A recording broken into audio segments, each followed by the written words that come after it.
You're listening to the Sparkle Reads Hour, your number one podcast for all things reading, with your host, Mr. Francy, and special guests Michelle, Jane, and Amy. And now here's Mr. Francy. Hello and welcome to the Sparkle Reads Hour, the podcast where you get to take an hour out of your day to sparkle and shine as we discuss all things to do with sparkling, including reading. My name is Mr. Francy and I'm your host of this podcast. And a little later on, I'll be introducing you to some of my friends who will feature in the podcast as well. Well, to today's topic, and in every episode of this podcast, I will have a main theme I will discuss with you all. Which reminds me, if you have a topic suggestion for further podcasts, let us know either in the comments below or hit us up at the Sparkle Cafe Discord server, link in the description. In this episode, I'm going to be discussing the topic of statistics. Now, I know, stats are not everyone's cup of whatever, but I love stats. Stats allow us to look at key data. And for me, when it comes to reading, I love to look at my own personal stats, as well as the stats about a good book. Today, I'm going to discuss with you how I set up my stats, how I keep up with my stats, and how I look into book stats to avoid spoilers. So, let's begin. But before we do, if you haven't taken this opportunity to pause or even keep the podcast playing, go and grab yourself something fun to eat, drink, or both. Sit back and relax with a nice comfy blankie or just stretch out on the couch or sofa. Today is, for this next hour, it is all about you taking some time for yourself. Now, I know that you're probably most likely someone who likes reading or likes listening to other people talk about reading, but we are here to discuss anything and everything that will help you to sparkle and shine. So with that in mind, if you have any recommendations outside of reading that you would like to see featured in future podcast episodes, please do not be afraid to let us know. Once again, you can do this by commenting below, or you can do this by commenting over on the Discord. The link, once again, is in the description of every single video I do, including this one. Okay, so stats. Now, I do three separate categorized types of stats. I do monthly reading stats, I do yearly reading stats, and quite recently, I've started doing all-time reading stats. Now, all-time reading stats for me is since I started doing BookTube, so that would be late January of 2020, and I've always found them to be so incredibly intriguing.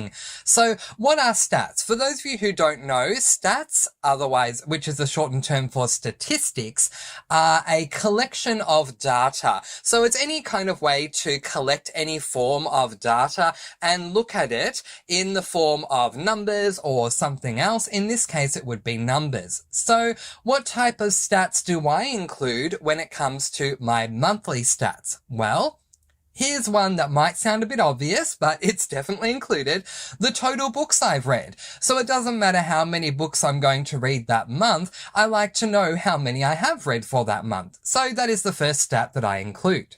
The second stat that I like to include, and this is a big one for me, is statistically making a point of the amount of genres that I read in that month. So whether it be a fantasy, a cozy mystery, a thriller, a horror, a standard mystery, a memoir, an LGBTIQ+, a classic, a romance, no matter what it is, I want to know how many different genres I've read and how many books in those genres I have read.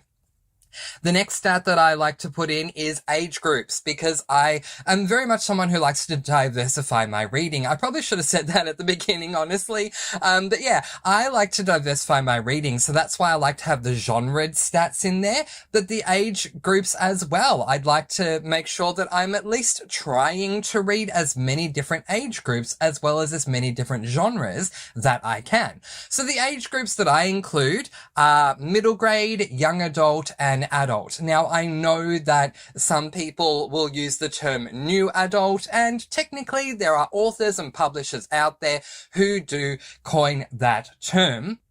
And in case you're wondering, new adult fits snugly somewhere between young adult and adult. So it would go middle grade being the youngest, then young adult for teens, new adults for those transitioning from being a teenager but not quite an adult yet, and then adult. But I don't include new adult in my stats. It's just my own personal preference. Just like you. You can put in whatever you want for your stats. The best thing about creating your own personal stats is there is no right or wrong.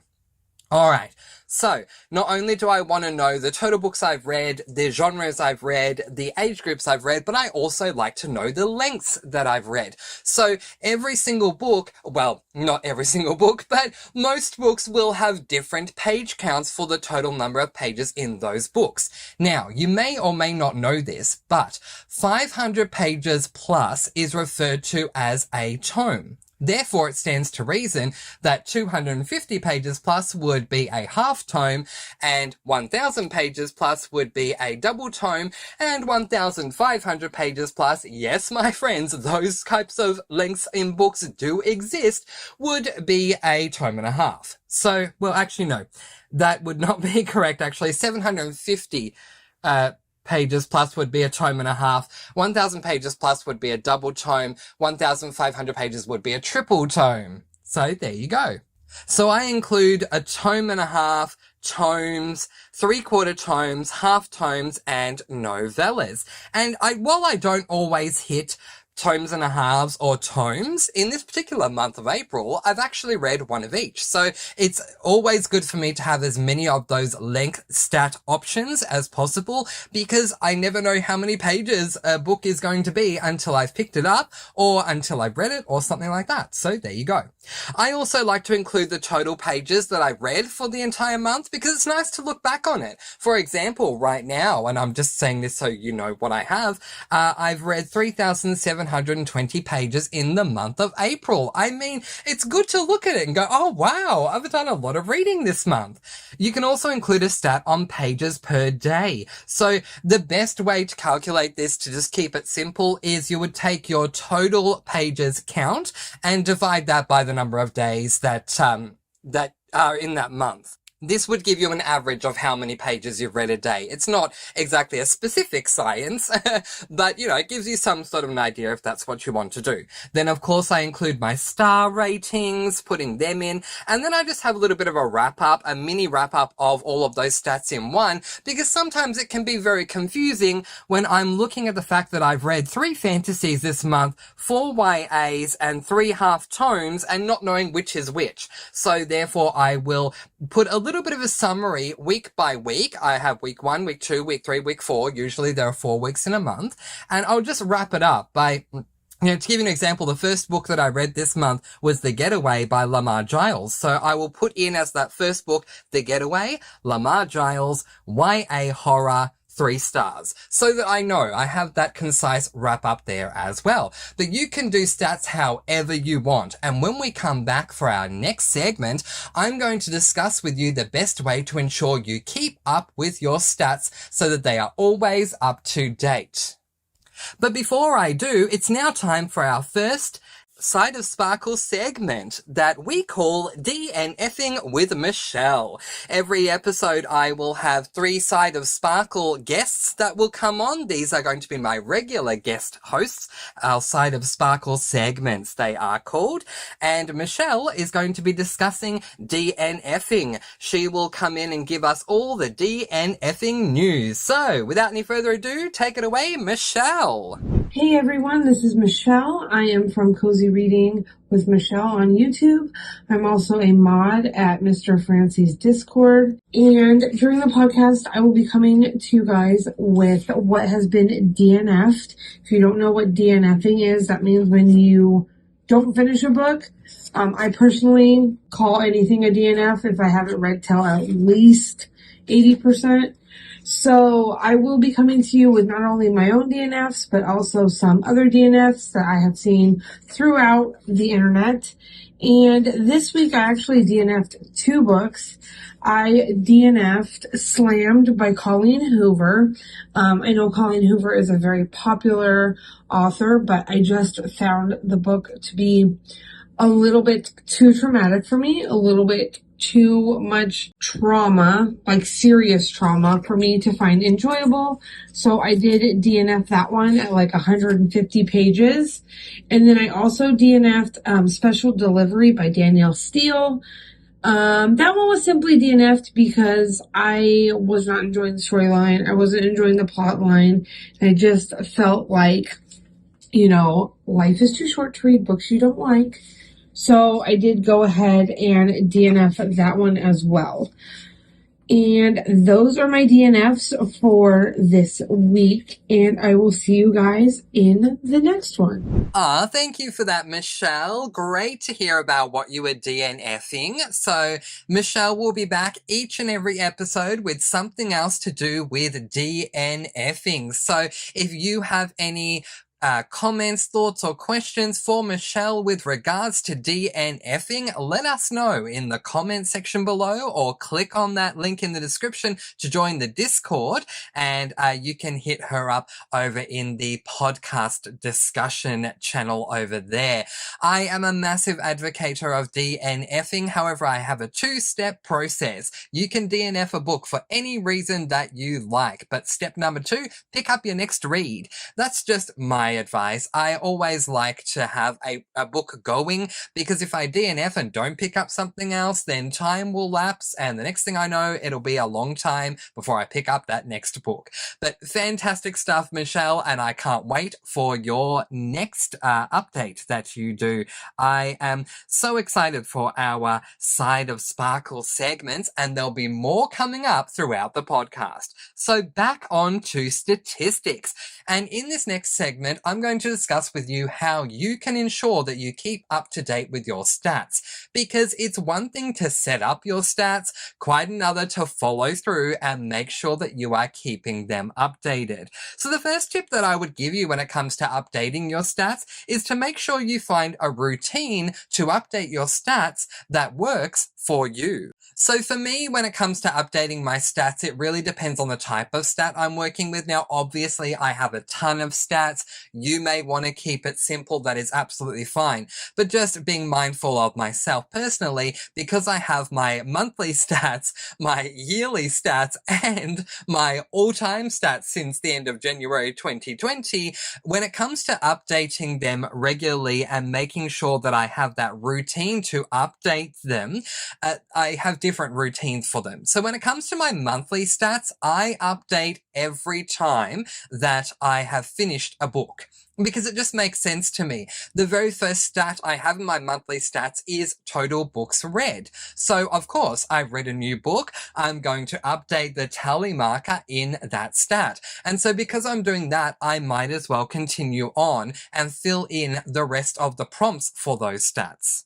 I always start off doing my Goodreads review first. This is because I am on Goodreads, but it does relate to stats. If you're on Goodreads, I would highly recommend doing your Goodreads or review, or wherever it is you're planning to review, before you update your stats. Reason being, it is always best to try and do a review as soon as possible after you finish the book, so that it is fresh in your mind. I know that some people like to sit on their reviews for a little bit, and we can talk about the differences between reviewing right away or sitting on it for a while or whatever. If you'd like to, let me know that in the comments below, or suggest it to us over on the podcast channel in the Discord.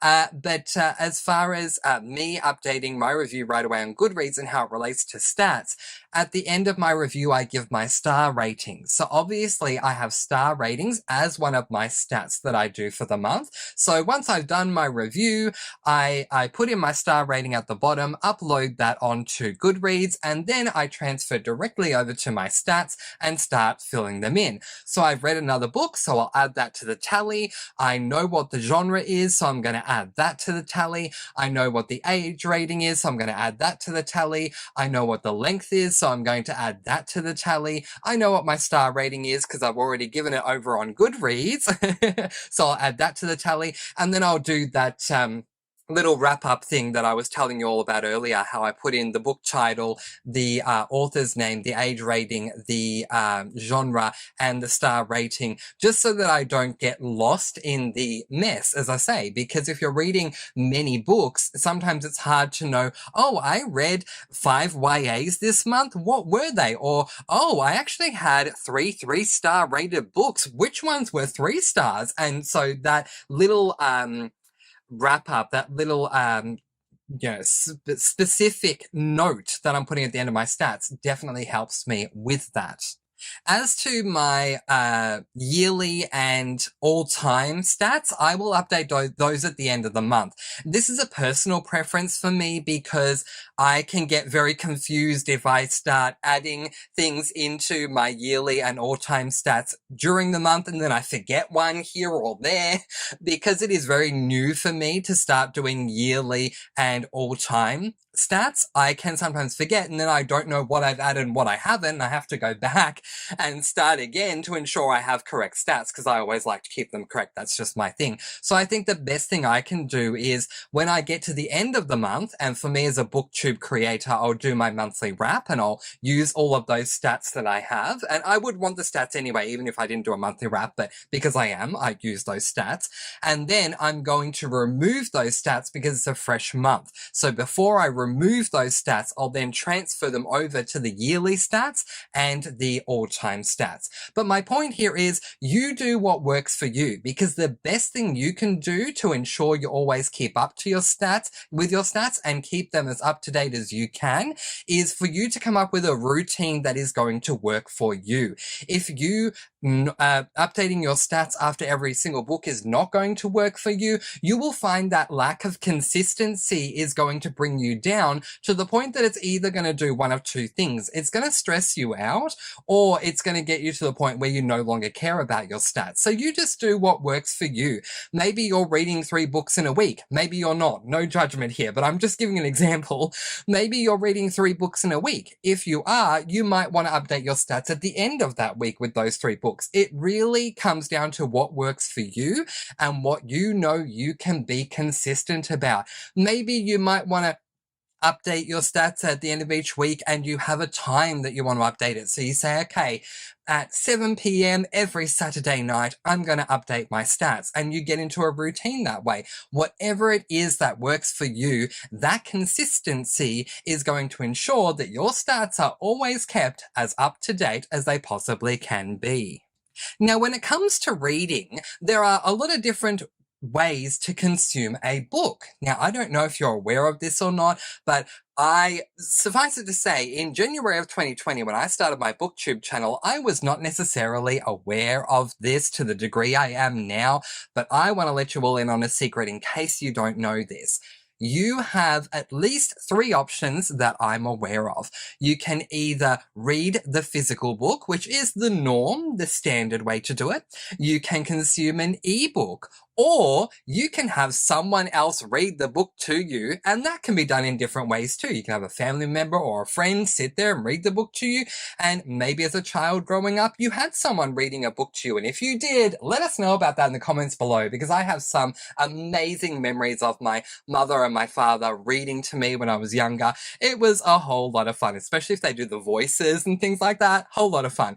But there is such a thing as audiobooks, which are fantastic. If you don't have the time or the concentration level to sit there and physically read, or if you have other barriers that don't allow you to physically read, audiobooks are an amazing option, which is a wonderful segue into our next Side of Sparkle segment. I'm now going to be introducing Jane, who is going to be doing a segment each episode with us called Audiobooks, Tips and Tricks.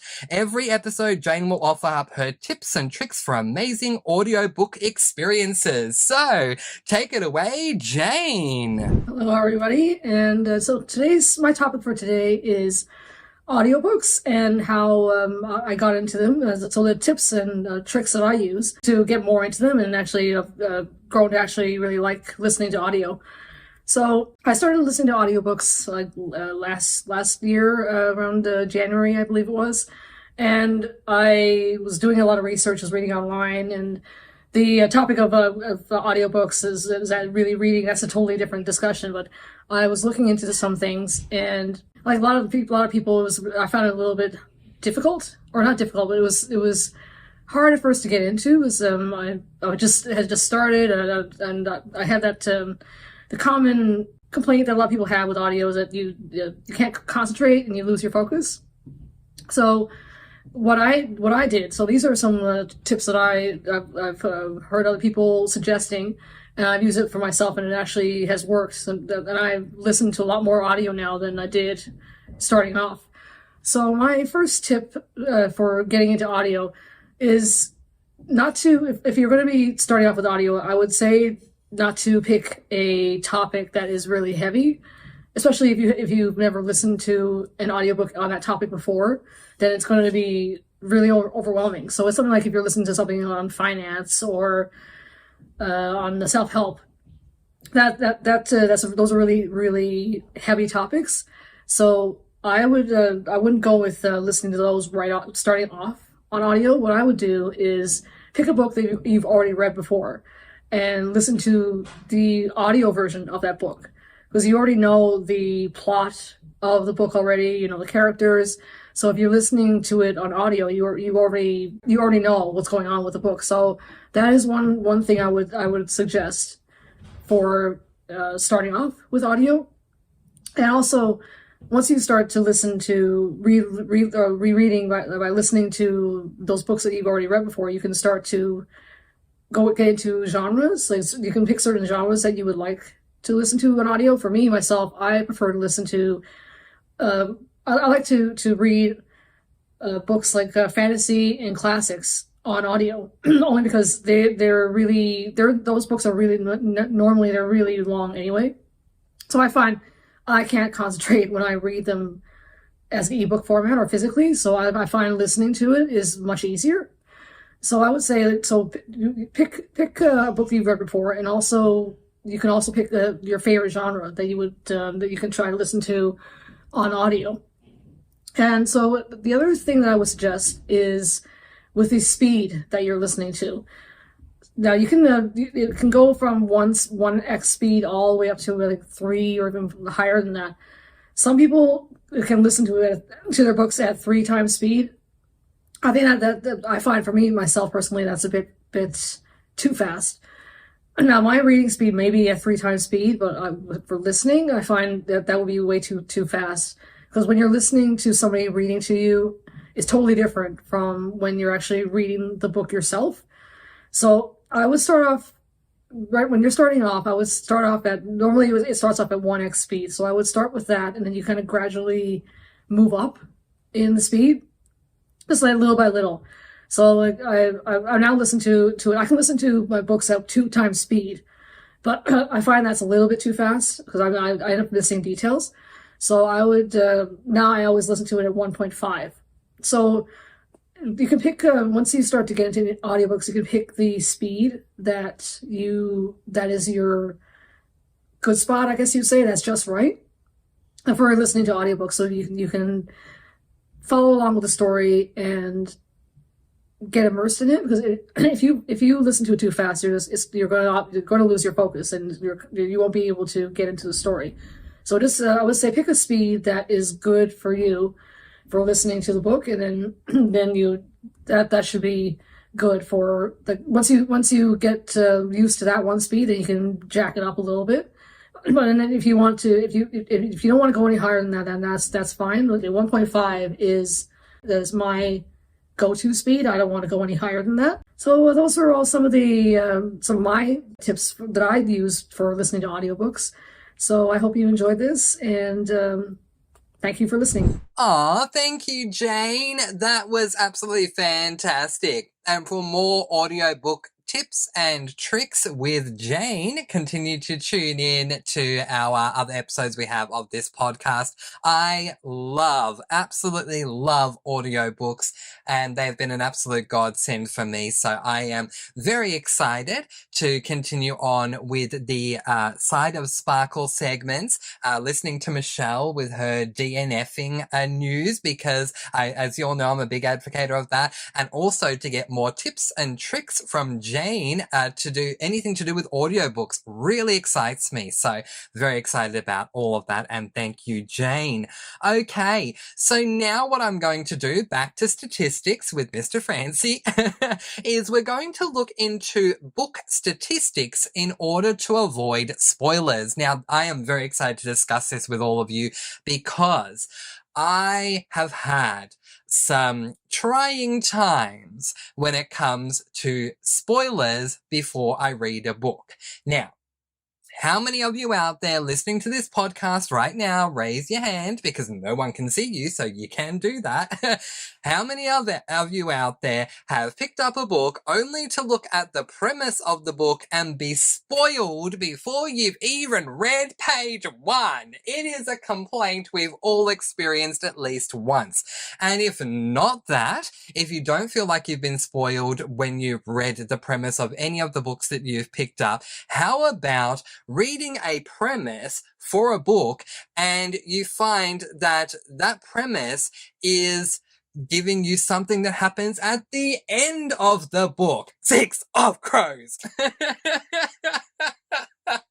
I mean, seriously, pick up that book, read the premise, and you don't need to read the book because what you're reading as the premise is what occurs in the last quarter of the book. Are you kidding me? Like, seriously, do we not know what a premise is? Anyway, that's fine. Or an out and out lie. Oh my gosh, it hasn't happened often, but I've read premises on books and the premise is an absolute lie to what the book is about. It is ridiculous. So for me, I make sure that on my channel, which is Mr. Francy Reads, to be as transparent as I possibly can when it comes to a premise. I want to give you a little bit to entice you to read the book, but not anymore, but also to be honest. Well, I have a way to make sure you will not be disappointed when you go into a book because you won't have any spoilers, but you'll know what to expect, or you should. It is like 99% foolproof, so here we go.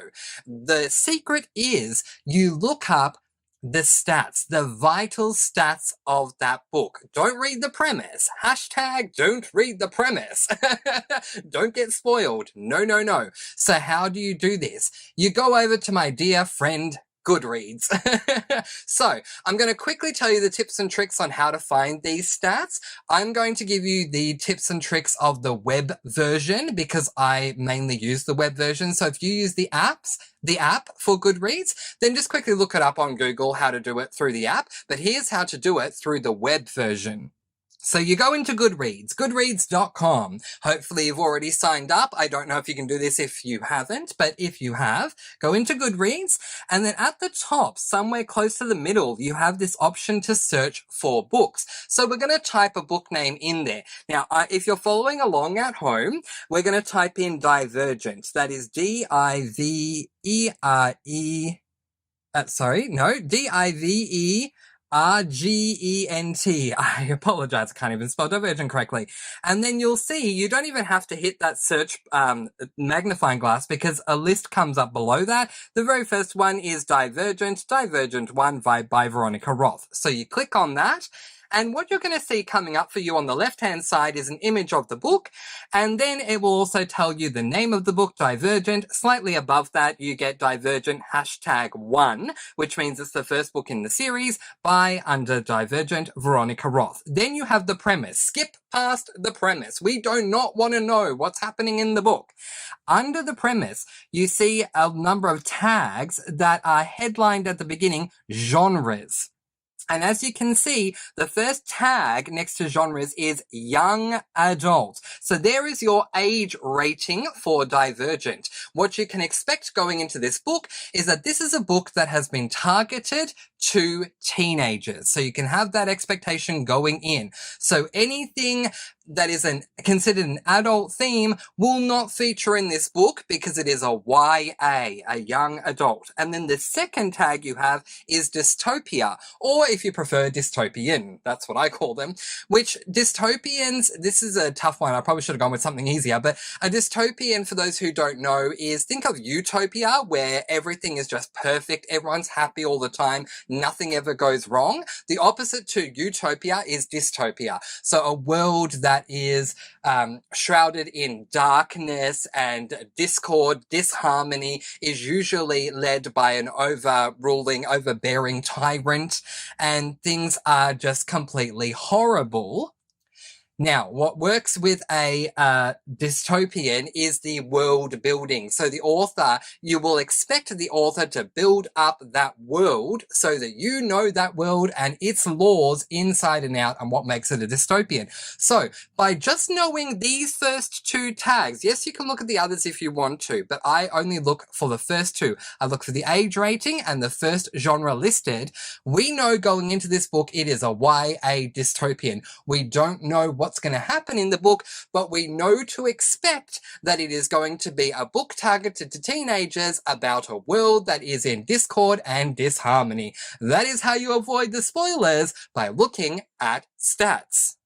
Now, isn't it amazing how easy it is? It's so easy and convenient, the fact that the stats have just been written in there for you, written in. Yes, well, that is, of course, a great segue into our third and final side of Sparkle that we call Amy Writes In.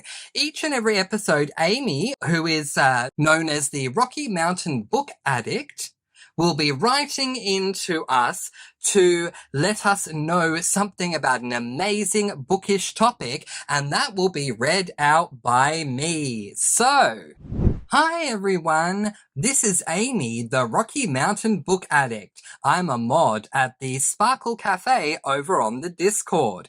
I just wanted to talk for a couple of minutes about if you are trying to decide which is better for you, physical books like hardcover or paperback books, or if ebooks are more for you. So let's look at the pros and cons of both formats, in my experience at least.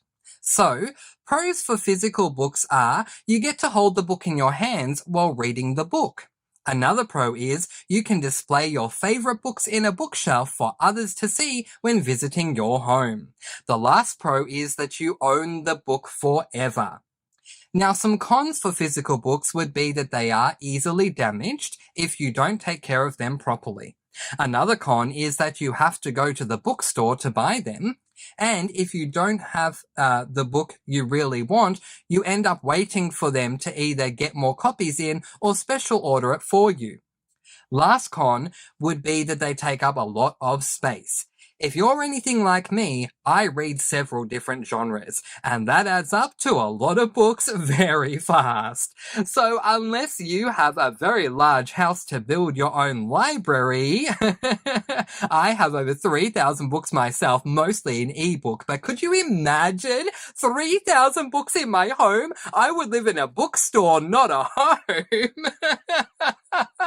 That leads me into the pros of ebooks. First off, they don't take up any space in your home. Another pro is your next book is a simple click of a button away. No more trips to the bookstore and no waiting for a book to come in that wasn't in stock at that bookstore.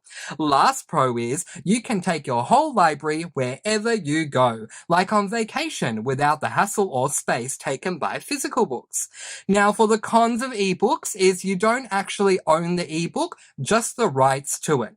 So, if the platform you bought it from goes out of business or something, you would lose access to your books. Another con is you can't display your favorite books. So, I guess it depends on space in your home as to what is better for you, physical therapy books or ebooks. For me, ebooks are best for me. Thank you everyone and have a great day. Thank you so much for that, Amy. I love that we have this write-in segment where Amy will write in on a new topic each and every episode, and I'm very excited to see what she comes up with next. The idea of talking about the pros and cons of physical books versus ebooks, I think is fantastic. It was a well-balanced, well-thought-out idea, and I just think it was wonderful. So I can't wait to see what she comes up with next. Well, now I'm going to move on to my final segment that we call Sparkle Wishes. That's right. This is going to be the segment where you can write in and ask me any question that you would like. Now, as I mentioned at the top of the podcast, this podcast, the Sparkle Reads Hour with Mr. Francy and his guests, is about anything that you would like to know that will assist you to sparkle. Absolutely nothing is off the table. So if you want to ask something about books, you absolutely can. But if you want to ask something else, you can certainly do that too. Write in your questions either in the comments below or once again, head on over to the Discord and type it into the podcast section under the label of Sparkly Wishes. That is Sparkle Wishes. Okay, so we have 3 questions here, so thank you to everyone who did write in. We will fit in as many questions as we can, time permitting, in each episode. So if your question is not picked this episode, it may come up in the next one. Alright, so for the first one, Seth has written in, and Seth asks, Mr. Francy, I have a lot of guilty pleasures, and I'd love to know one of yours. What is one thing people would say you're too old for that you still enjoy doing? That is a good question, Seth, and a great way to get the ball rolling. Well, my answer to that question would have to be games, and I don't mean PC games. I mean more like your card games and board games, things that really are equated more with children. So when you think of like Shoots and Letters, or what we call Snakes and Letters over in Australia, or even like Cluedo, or maybe even for older children or older adults would be Monopoly as well. But I mean, board games really aren't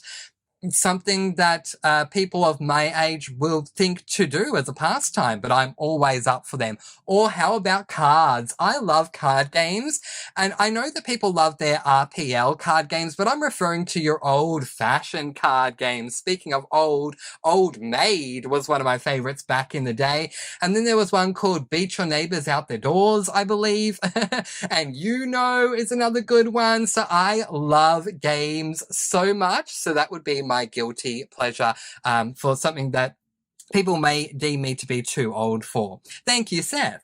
All right, Megan asks, Mr. Francy, my boyfriend just left me and I don't know what to do. How do you deal with a broken heart? Oh, Megan, I am so sorry that you're going through that.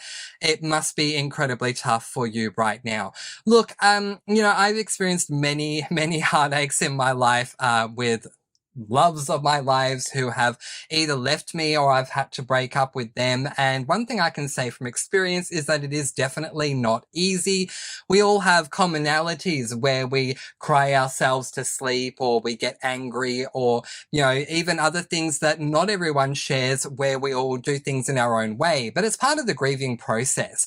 My number one bit of advice that I can give you is allow yourself to feel these things. One of the worst things we can do is allow these things to just be shoved under the carpet, because what happens is it's kind of like a soda can. If you shake it, and then open it and it explodes, the less that you actually address the issue with yourself and allow yourself to process the issue, the more it's going to fester to the point that it's going to come out in a way that you don't necessarily want it to, where you're snapping at someone, or you yell at someone, or something else like that that you don't want. So allow yourself to sit in that moment. You have been hurt. You may feel betrayal or anger or rejection or something like that. Allow yourself to go through that process. And secondly, have some wallow time for yourself. And by that I mean get some guilty pleasure food, whether it be ice cream or something else, and sit down and watch some TV, maybe have a cry. A dear friend of mine always said that a teary-eyed tissue moment always helps when they're going through a bad day or a terribly horrific breakup. So watching a movie or something that you know makes you cry will help. Crying is always a good cathartic experience. All right. Well, thank you for your message, Megan, for your question. I really do appreciate it. And I hope that you will be doing better soon. And yeah, let us know how things go for you and if there's anything else we can do to assist. Mika asks, Mr. Francy, I'm on social media all the time, but I'm struggling to find you. Do you actively post on social media? Mika, thank you for your question. Long story short, the answer to that is I don't often post on social media. If you include little niche things like Goodreads, I do post reviews on there. And some people consider YouTube to be a form of social media. I'm constantly posting on that, but I more consider it to be the fact that I'm a content creator and I am pumping out content. But I'm very much old school with a very old soul. The only actual social media that I deem to be social media that I'm on is Facebook. And even then, I might only post once a month or when I think to. I'm just, as I say, I'm a very old soul. I don't think of social media. I know in this day and age, everyone is all about getting that selfie for Instagram or Snapchat or whatever it is, Pinterest or whatever it is. But for me, that's just not my jam. It's not my thing. And it's not something that I think about. A lot of my time when I'm not working is invested in reading or watching TV or a movie, maybe even singing or something like that. I'm not thinking about what is the next thing I'm going to post on this or that social media. And that's not a judgment to anyone else who does. I understand that it is the norm for these days. It's just not me. So maybe if I am to regularly post on social media, I need to hire one of those people, like an assistant or something, who will just be an assistant for me to post on social media all the time, because it's just not my thing. But anyway, thank you for that. You can follow me on Discord. I am on there regularly, and the link to that is in the description. All right, everyone, but that is where we are going to leave it for this episode of the Sparkle Reads Hour. Be sure to leave your sparkle wishes, today's topic suggestions, or even suggestions for our side of sparklers at the Discord channel. Podcast topics, again, linked to the Discord in the description. I hope this podcast has you feeling more sparkly and bright, and now spread that sparkling energy all throughout the world, my dear friends. I want to take this opportunity to thank Michelle, Jane, and Amy for their wonderful Side of Sparkle segments. Thank you so much, ladies. And we'll see you in the next one. Bye, everyone. Sparkle and shine.